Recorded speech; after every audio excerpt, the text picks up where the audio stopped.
পরে যে লাভবান সেই আসল লাভবান, মৃত্যুর পরে যে ক্ষতিগ্রস্ত সে আসল ক্ষতিগ্রস্ত।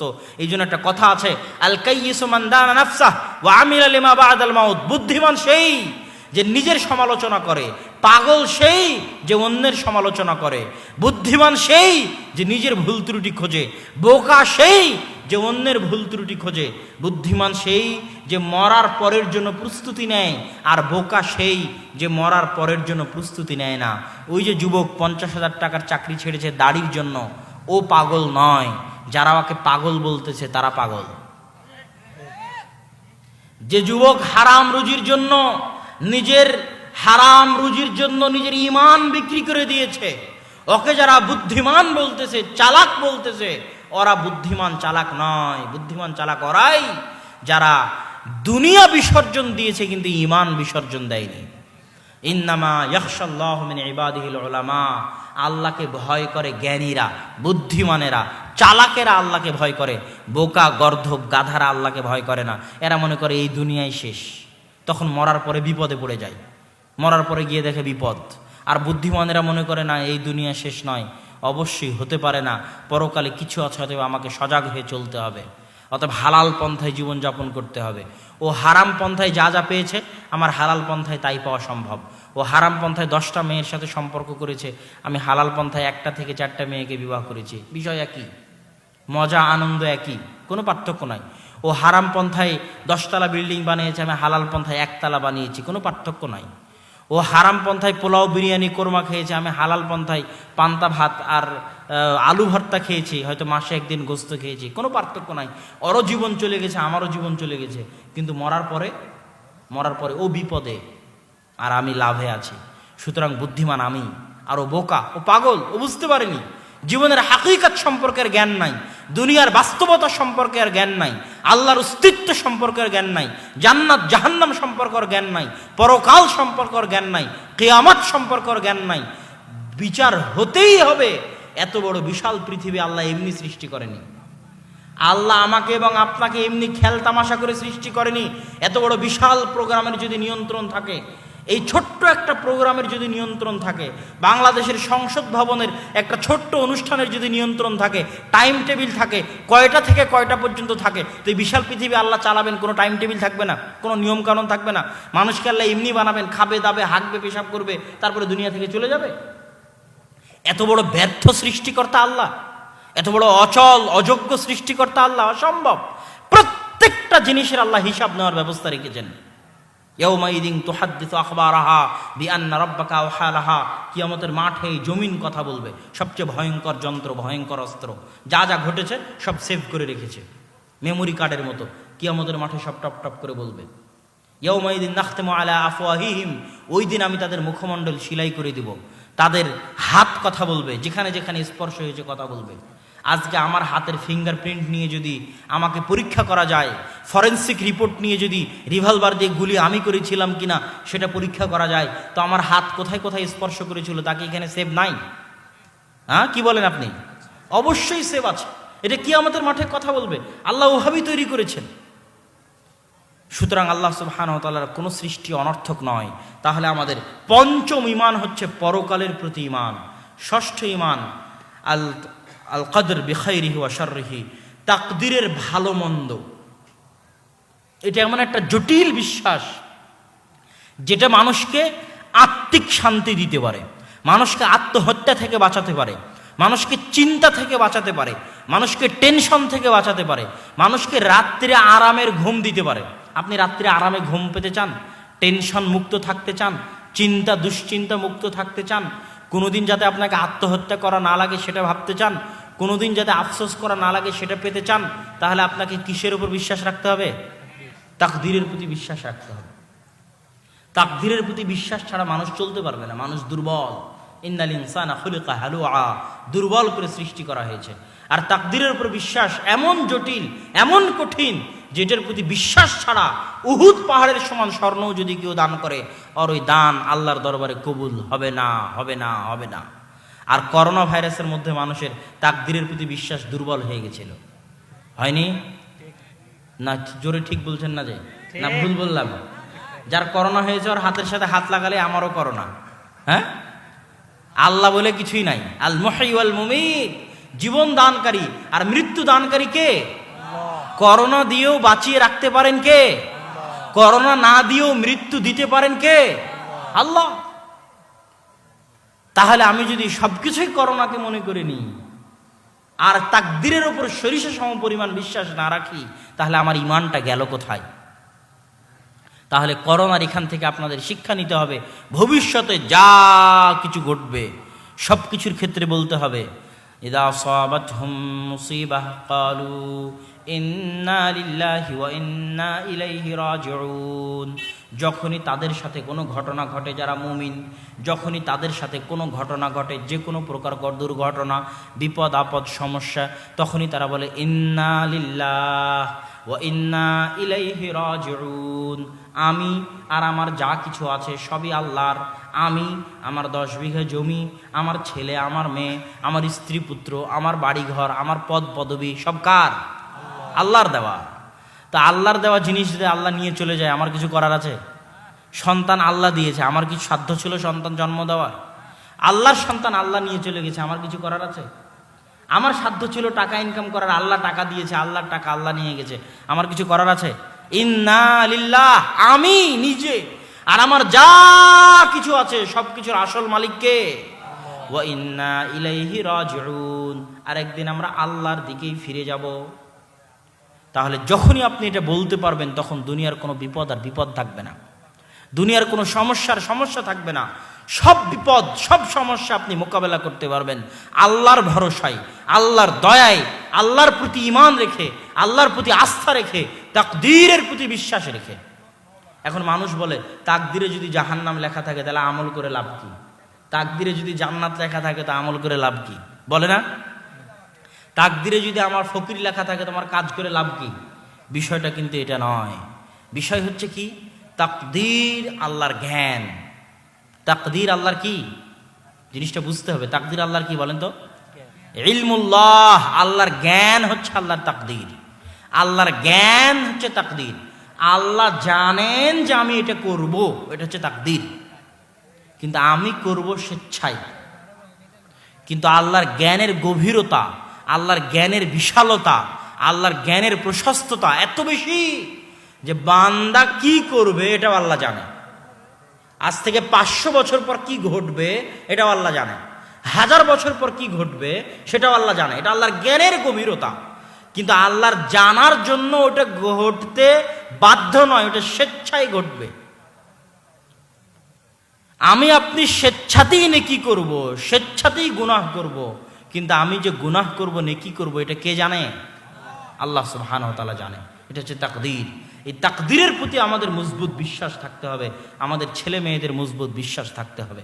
তাহলে এই যে 6টা বিষয়ের প্রতি আপনাদেরকে ঈমান এর আলোচনা করলাম, এই 6টা বিষয়ের প্রতি যদি কারো সরিষা সমপরিমাণ সন্দেহ থাকে, সে কি মুমিন না কাফের? জোরে বলতে হবে, কি? কাফের। সরিষা সমপরিমাণ সন্দেহ থাকলে সে কাফের। তাকদীরের প্রতি সন্দেহ থাকলে, পরকালের প্রতি সন্দেহ থাকলে, আল্লাহর অস্তিত্ব, নাম, গুণাবলীর প্রতি সন্দেহ থাকলে, আল্লাহর উলুহিয়াতে সন্দেহ থাকলে, আল্লাহর উলুহিয়াতে সন্দেহ মানে শিরক। শিরক শব্দের অর্থ হচ্ছে শেয়ার করা, ভাগ করা। ভাগ করা বুঝেন? আপনারা শেয়ারে ব্যবসা করেন না? শরিকানার ব্যবসা করেন না? করেন না? মানুষ করে না? করে না? করে। তো শেয়ারের ব্যবসা, শরিকানার ব্যবসা যেমন ভাগ করে করা হয়, যে আমার 500 তোমার 500 টাকা, শিরক তেমন ভাগ করা। আল্লাহর সাথে ব্যবসাকে ভাগ করা, আল্লাহর উলুহিয়াতকে ভাগ করা, আল্লাহর দাসত্বকে ভাগ করা। আপনার স্ত্রী আপনার খায়, আপনার পরে, আপনার বাড়িতে থাকে, আর ভালোবাসা যদি ভাগ করে, যে কিছু ভালোবাসা আপনাকে দিল আর কিছু ভালোবাসা আর একটা ছেলেকে দিল, কেমন লাগবে? হ্যাঁ, এটা কি ভালোবাসা ভাগ করাটা আপনি সহ্য করবেন? এটার নাম শিরক। আপনার স্ত্রী আপনার ভালোবাসায় শিরক করতেছে। কথা মনে হয় বুঝাতে পারিনি। না বুঝাতে পারলে আমি ব্যর্থ। এবার আপনি বান্দা আল্লাহর, আপনার সৃষ্টিকর্তা আল্লাহর, জমিনে চলেন আল্লাহর, খান আল্লাহ, আসমান আল্লাহর, বৃষ্টি আল্লাহর, পানি আল্লাহর, সব কিছু আল্লাহর, কিন্তু চাওয়ার বেলায় বলতেছেন উমুক বাবার ওসিলায়। হ্যাঁ, নাউজুবিল্লাহ। চাওয়ার বেলায় চলে যাচ্ছেন উমুক বাবার দরবারে, সিজদা করার বেলায় চলে যাচ্ছেন কোনো কবরে। বলতেছেন ইয়া আলী মাদাদ, আলী রাদিয়াল্লাহু তাআলা আপনি সাহায্য করেন। সাহায্যকে আলী রাদিয়াল্লাহু তাআলা করবে না কে করবে? আল্লাহ করবে। তাহলে এই যে আপনি আল্লাহর উলুহিয়তে শিরক করতেছেন, এটা কি আল্লাহ বরদাস্ত করবে? সব গুনাহ আল্লাহ বরদাস্ত করবে? এটা করবে না। ইন্নাল্লাহা লা ইয়াগফিরু আন ইউশরিকা বিহি ওয়া ইয়াগফিরু মা দুনা যালিকা লিমান ইয়াশা। আল্লাহ সুবহানাহু ওয়া তাআলা সব গুনাহ ক্ষমা করতে রাজি আছেন, কিন্তু শিরকের গুনাহ উনি কোনোদিন ক্ষমা করবেন না। শিরকের গুনাহ ক্ষমা করবেন না। এখন মানুষ একটা জিনিস ভুল বুঝে যে আমি যদি শিরিক করি তাহলে কি আমার ক্ষমা হবে না? বিষয়টা এমন না। মরা পর্যন্ত, শ্বাস বন্ধ হওয়া পর্যন্ত, নিঃশ্বাস বের হওয়ার আগ পর্যন্ত, নিঃশ্বাস আটকে যাবে বের হবে এটার আগ পর্যন্ত সব গুনাহ আল্লাহর কাছে ক্ষমা নেওয়ার রাস্তা আছে। কিন্তু মুশরিক অবস্থায় যদি মারা যান তাহলে কিয়ামতের মাঠে আর আল্লাহ শিরকের গুনাহ ক্ষমা করবে না, কিন্তু কিয়ামতের মাঠে আল্লাহ অন্য গুনাহ ক্ষমা করে দিতে পারে। কথা মনে হয় বুঝাতে পারেন না? আপনি চুরি করেছেন, আপনি জেনা করেছেন, আপনি সুদ খেয়েছেন, আপনি গালিগালাজ করেছেন, নামাজ পড়েননি, রোজা রাখেননি, হজ করেননি, যাকাত দেননি, অনেক গুনাহ। কথা আমার বুঝতে পারছেন? চুরি, মানুষের হক নষ্ট করেছেন, কাউকে মেরেছেন, মানুষের হক নষ্ট করেছেন, আল্লাহ কিয়ামতের মাঠে ক্ষমা করবে না যতক্ষণ না ওই ব্যক্তি আপনাকে ক্ষমা না করে দিয়েছে। নামাজ পড়েননি, রোজা করেননি, হজ দেননি, যাকাত দেননি, দুনিয়াতে ক্ষমাও চাননি আল্লাহর কাছে, আপনার অন্তরে ঈমান আছে, কিয়ামতের মাঠে বলা যায় না আল্লাহ আপনাকে মাফ করেও দিতে পারে। কথা কি বুঝতে পারছেন? কিন্তু আপনি শিরক করেছেন আর দুনিয়াতে ক্ষমা চাননি, কিয়ামতের মাঠে আল্লাহ আপনাকে ক্ষমা করবে না। কথা কি বুঝাতে পারলাম আমি ভাইজানেরা? উপস্থিত মুসাল্লি, কথা কি বুঝা গেল? তাহলে শিরক এমন একটি গুনাহ যেটার ক্ষমা আপনাকে দুনিয়াতেই চেয়ে যেতে হবে।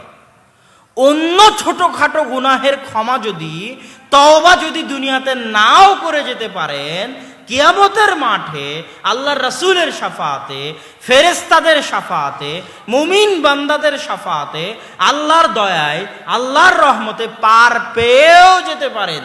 কিন্তু শিরকের গুনাহের ক্ষমা আপনার শ্বাস বন্ধ হওয়ার আগে আল্লাহর দরবারে যদি ক্ষমা না চেয়ে গিয়ে থাকেন, তাবিজ যদি খুলে না ফেলে থাকেন, বাড়ি থেকে যদি বাপের মূর্তি সরিয়ে না ফেলে থাকেন, ছবি মূর্তি যদি টাঙ্গানো থাকে ভেঙে না ফেলে থাকেন, কোনো খাম্বায় গিয়ে যদি ফুল দেন, কোনো মূর্তিতে ফুল দেন, পাথরের মূর্তিতে ফুল দেন, ইট সিমেন্টের তৈরি মূর্তিতে ফুল দেন, বাড়িতে বাপের ছবিতে, হোটেলে বাপের ছবিতে ফুল ঝুলিয়ে রাখেন, অ্যালবামে বাপের ছবি ঝুলিয়ে রাখেন সম্মান করার জন্য, নেতা নেত্রীর ছবি ঝুলিয়ে রাখেন সম্মান করার জন্য, হাতে বালা পরেছেন, গলায় তাবিজ দিয়েছেন, হাতে আংটি দিয়েছেন, কুসংস্কারে বিশ্বাস করেন, এই দিনে এটা করলে এটা হবে, ওই দিনে এটা করলে এটা হবে না, অমুক দিনে বাকি দেওয়া যাবে না, অমুক দিনে বাঁশ কাটা যাবে না, অমুক দিনে বিবাহ দেওয়া যাবে না, ওই দিন শুভ নববর্ষ, ওই দিন শুভ জন্মদিন, ওই দিন শুভ ওই দিন অশুভ, ওই জায়গা শুভ ওই জায়গা অশুভ, ওই গাছ শুভ ওই গাছ অশুভ, ওই পদ্মা নদী শুভ গঙ্গা নদী শুভ আর ওই নদী অশুভ, ওই ব্যক্তি বরকতময় আর ওই ব্যক্তি বরকতময় নয়, ওই ব্যক্তি কিছু করে দিতে পারে আর অমুক করে দিতে পারবে না, এই জাতীয় যত বিশ্বাস, আকীদা, কুসংস্কৃতি, কাজ কর্ম আপনার পরিবার, আপনার সমাজ, আপনার ব্যক্তি জীবনে আছে, এগুলোর নিঃশ্বাস বন্ধ হওয়ার আগে যদি ক্ষমা না চেয়ে যান, কিয়ামতের মাঠে আল্লাহ ক্ষমা করবেন না। আল্লাহ সুবহানাহু ওয়া তাআলা আমাদেরকে শিরকের গুনাহ থেকে বেঁচে থাকার তৌফিক দান করুক, আল্লাহুম্মা আমিন। এখানে আরেকটা জিনিস ইসলামের মৌলিক আমি আপনাদের জিনিসগুলো শিখাতে এসেছি। শিরিক, তাওহীদ, আল্লাহর প্রতি ঈমান, আল্লাহ রাসূলের প্রতি ঈমান, ফেরেশতার প্রতি ঈমান, কিতাবের প্রতি ঈমান, ভাগ্যের ভালো মন্দের প্রতি ঈমান, পরকালের প্রতি ঈমান। এবার আর দুটো মৌলিক জিনিস শিখেন, সুন্নাত আর বেদাত। কি বলেন তো? সুন্নাত বেদাতের বিপরীত আর একটা জিনিসের নাম হচ্ছে হালাল আর হারাম। কি নাম? হালাল আর হারাম। আপনি যদি আমাকে জিজ্ঞেস করেন যে মাইকে বক্তব্য দেওয়া বা মাইক ব্যবহার করা বা ফ্যান ব্যবহার করা সুন্নাত না বেদাত, প্রশ্ন ঠিক হবে? প্রশ্ন ঠিক হবে না। মদ খাওয়া সুন্নাত না বেদাত, প্রশ্ন ঠিক হবে? ঠিক হবে না। মদ খাওয়া হালাল না হারাম, এটা প্রশ্ন হতে হবে। আপনি যদি বলেন একসাথে হাত তুলে দোয়া করা হালাল না হারাম, প্রশ্ন ঠিক হবে না। ঈদে মিলাদুন্নবী হালাল না হারাম, প্রশ্নই ঠিক হয়নি। বলতে হবে ঈদে মিলাদুন্নবী সুন্নাত না বেদাত। কেননা ইসলাম মানুষের জীবনকে দুই ভাগে ভাগ করে দিয়েছে, একটা দুনিয়াবী জীবন, একটা ইবাদতের জীবন। ইবাদতের জীবন মানে সালাত, সিয়াম, হজ, যাকাত হচ্ছে ইবাদতের জীবন। দুনিয়াবী জীবন মানে ব্যাংক ব্যালেন্স, কোর্ট কাচারি, বিবাহ শাদী, যা কিছু আছে আপনি দুনিয়ায় করেন, মসজিদ থেকে বের হয়ে বাড়ির বাইরে যা কিছু করেন সব হচ্ছে আপনার দুনিয়াবী জীবন। দুনিয়াবী জীবনের হুকুম আহকাম হচ্ছে হালাল আর হারাম। দুনিয়াবী জীবনের হুকুম আহকাম কি বলেন তো? হালাল আর হারাম। আর ইবাদতের জীবনের হুকুম আহকাম কি? সুন্নাত আর বেদাত। হালাল হারামের ক্ষেত্রে নিয়ম হচ্ছে, আলোচনার এই অংশটা আপনারা ভুলবেন না, মনে রাখবেন। হালাল হারামের ক্ষেত্রে নিয়ম হচ্ছে, আল্লাহ এবং আল্লাহ রাসূল 1400 বছর আগে যা যা হারাম করে দিয়েছেন সবই হারাম, আর তা বাদ দিয়ে কিয়ামত পর্যন্ত যা আবিষ্কার হবে সবই হালাল। কথাটা মনে থাকবে। আল্লাহ এবং আল্লাহ রাসূল কি হারাম করেছেন? হুররিমাত আলাইকুমুল মাইতাতু ওয়াদ-দামু ওয়া লাহমুল খিনজির, তোমাদের জন্য মৃত জিনিস হারাম, যে কোনো মৃত প্রাণী তোমাদের জন্য হারাম, যে কোনো রক্ত তোমাদের জন্য হারাম, শুকুরের গোশত তোমাদের জন্য হারাম। আল্লাহ হারাম করেছে 1400 বছর আগে। আল্লাহর রাসূল কি হারাম করেছে? জিনাব, 2 শিকার দাঁত আছে এরকম প্রাণীর গোশত খাওয়া তোমাদের জন্য হারাম। জি মিখলাব, থাবা দিয়ে ধরতে পারে, থাবা আছে এরকম প্রাণীর গোশত খাওয়া তোমাদের জন্য হারাম। আর সেবা, হিংস্র যে কোনো প্রাণীর গোশত খাওয়া তোমাদের জন্য হারাম। যে প্রাণী অপবিত্র খাদ্য খেয়ে বড় হয় তার গোশত খাওয়া তোমাদের জন্য হারাম। আল জাল্লালা, আল্লাহ রাসূলের হাদিসের বাক্য। তাহলে এগুলো 1400 বছর আগে আল্লাহ রাসূল হারাম করে গেছে। এখন আল্লাহ রাসূলের যুগে কি পোলাও, কোরমা, বিরিয়ানি ছিল? কথা বলতে হবে, ছিল? তাহলে আজকে যে আমি পোলাও, কোরমা, বিরিয়ানি খাচ্ছি, তাহলে হালাল হবে না হারাম হবে? হালাল হবে। কেন? ওই যে 1400 বছর আগে যা যা হারাম করা আছে ওগুলো যদি এর মধ্যে না থাকে, শুকুরের গোশত যদি এর মধ্যে না থাকে, শুকুরের চর্বি যদি এর মধ্যে না থাকে, রক্ত যদি এর মধ্যে না থাকে, মৃত প্রাণীর গোশত যদি এর মধ্যে না থাকে, হিংস্র প্রাণীর গোশত যদি এর মধ্যে না থাকে, হালাল প্রাণীর গোশত থাকে, হালালভাবে জবাই করা থাকে, তাহলে যেভাবেই রান্না করেন না কেন, যত নতুন আইটেম বানান না কেন, সব কি হবে? কিয়ামত পর্যন্ত আরো যত আইটেম বের হবে সব কি হবে? হালাল হবে। তাহলে এটা হচ্ছে দুনিয়ার জীবনের নিয়ম। আজ থেকে 50 বছর আগে যত ব্যবসা ছিল এখন তার চেয়ে ব্যবসা বেড়েছে না কমেছে? শত শত ব্যবসার রাস্তা তৈরি হয়েছে, অনলাইনে হাজারো ব্যবসার রাস্তা তৈরি হয়েছে। তো সব কি হারাম? কথা বলেন না। যে আল্লাহ রাসূল যা যা হারাম করে গেছেন তা যদি ওর মধ্যে না থাকে, তাহলে আরো শত, আরো লাখো রাস্তা বের হোক না কেন, সব কি হবে? হালাল হবে। এবার সুন্নাত আর বেদাত ইবাদতের জগতে 1400 বছর আগে আল্লাহ রাসূল জুমার সালাত কয় রাকাত পড়েছে? জোরে বলতে হবে, কয় রাকাত? 2 রাকাত। আজ 1400 বছর পর সারা পৃথিবীর সব আলেম, সব বুজুর্গানে দিন, সব পীর, ওলিয়া উলিয়া একত্রিত হয়ে যদি বলে যে জোহরের সালাত 4 রাকাত, জুমার সালাত কেন 2 রাকাত পড়বো, জুমার সালাতও 4 রাকাত পড়বো, হবে? একটা সিজদা যদি বাড়ায়, একটা তাকবীর যদি বাড়ায়, একটা দুয়া যদি বাড়ায়, একটা হাত উঠানো নড়ানো যদি বাড়ায় ওই 1400 বছরের পরে, তাহলে এটা বেদাত। সারা পৃথিবীর সব আলেম ওলামা মিলে করলেও বেদাত, সারা পৃথিবীর সব বুজুর্গানের দিন মিলে করলেও বেদাত, সারা পৃথিবীর সব বড় বড় পণ্ডিত মিলে করলেও বেদাত। এর নাম ইবাদত। আল্লাহ রাসূল 1400 বছর আগে যেই অবস্থার উপর রেখে গেছে কিয়ামত পর্যন্ত ওটার উপরই থাকতে হবে। যদি বাড়ান তাহলে আপনার দাবি হচ্ছে আল্লাহ রাসূল তার রিসালাতের দায়িত্ব পালন করেনি। নাউজুবিল্লাহ। এই জন্য আপনি এসে তার রিসালাতের দায়িত্ব পালন করে বাড়াচ্ছেন। তাহলে এখন আপনি যত ইবাদত করতেছেন, 10ই মুহররম আপনাকে দেখতে হবে, সব হাদিস গ্রন্থ আছে, কোরআন আছে। 10ই মুহররমে মুহাম্মদ সাল্লাল্লাহু আলাইহি ওয়াসাল্লাম কি করতেন? 10ই মুহররমে মুহাম্মদ সাল্লাল্লাহু আলাইহি ওয়াসাল্লাম যা করতেন তার চেয়ে চুল পরিমাণ বাড়িয়ে যদি কেউ করে, সারা পৃথিবীর সব আলেম ওলামা করে, সারা পৃথিবীর সব বুজুর্গানে দিন করে, ইবাদত মনে করে করে, ওইটা করে যেটা 1400 বছর আগে আল্লাহ রাসূল করেন, ওটা হবে বেদাত। আর ওই বেদাত আপনাকে জাহান্নামে নিয়ে যাবে। ওই বেদাত দিয়ে আপনি আল্লাহ রাসূলকে অপমান করলেন। খুলেন বুখারী, মুসলিম, আবু দাউদ, নাসাই, তিরমিজি, দেখেন 10ই মুহররমে আল্লাহ রাসূল কি করেছেন। একটাই পাবেন যে 10ই মুহররমে রাসূল সাল্লাল্লাহু আলাইহি সাল্লাম সিয়াম রাখতেন। কেন? 10ই মুহররম ওই দিন যেই দিন আল্লাহ মুসা আলাইহিস সালাতু ওয়াস সালামকে ফেরাউনের কবল থেকে বাঁচিয়ে দিয়েছিলেন। সেটার শুকরিয়া স্বরূপ মুসা আলাইহিস সালাম সিয়াম রাখতেন, তাই আল্লাহর রাসূলও সিয়াম রাখতেন। মুসা আলাইহিস সালাম রাখতেন একটা, আল্লাহ রাসূল রাখতে চেয়েছিলেন দুইটা। এর বেশি আল্লাহ রাসূলের পক্ষ থেকে আপনি কিছু দেখাতে পারবেন না। এর বেশি যদি আপনি চুল পরিমাণও করেন ইবাদতের নামে, নেকির নামে, আপনি গুনাহগার।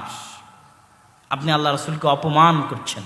কিয়ামতের মাঠে হাউজে কাউসারের পানি আপনার ভাগ্যে নসিব হবে না। সোহকান সোহকান সোহকান লিমান গাইয়ারা বাদি, উম্মতে মুহাম্মাদি আসবে, হাতে অজুর পানি জল জল করবে, অজু করেছে যে অজুর চিহ্ন জল জল করবে। আল্লাহ রাসূল দেখে চিনতে পারবে এরা তো আমার উম্মত।